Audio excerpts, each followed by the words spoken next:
Did you know you could run power tool batteries on your Dyson handheld vacuum? Not right out of the box, not straight from Dyson, but there's adapters you can purchase online to make this happen, and I'm going to show you how it works. Pretty straightforward. Just get your Dyson, screwdriver, Phillips bit, this little adapter that you can purchase on Amazon. You can see how it works right there. They're also on eBay and other places. Pretty nice quality. I'd say it looks almost OEM.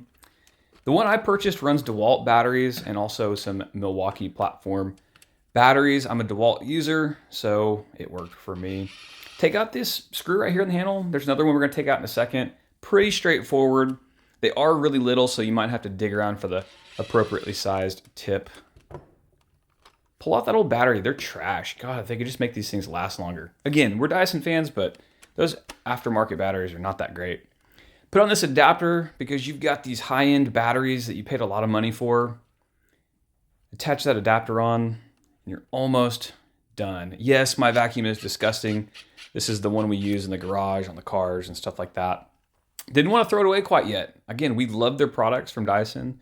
Just wanted to put on a super powerful battery, which I'm going to show you in a second how that works.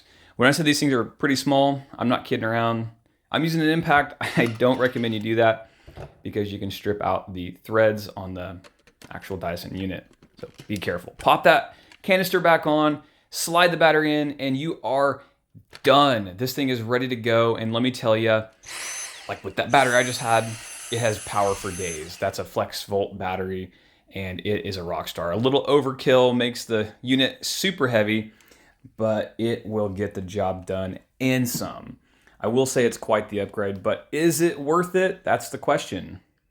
I say yeah. I ran my PowerStack battery on here. I've run the Flex Volt battery, and it would run for a very, very long time. Is this perfect? Absolutely not.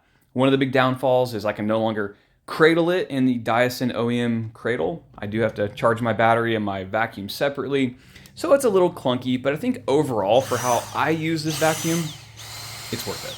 I saved it. I don't have to fiddle with these eBay and Amazon batteries any longer. And I've got a really powerful battery in my Dyson that runs for a long time. At the end of the day, what more could you ask for other than that cradle part? I hope somebody figures out a solution for that with a 3D printer or something, and it would be just spot on.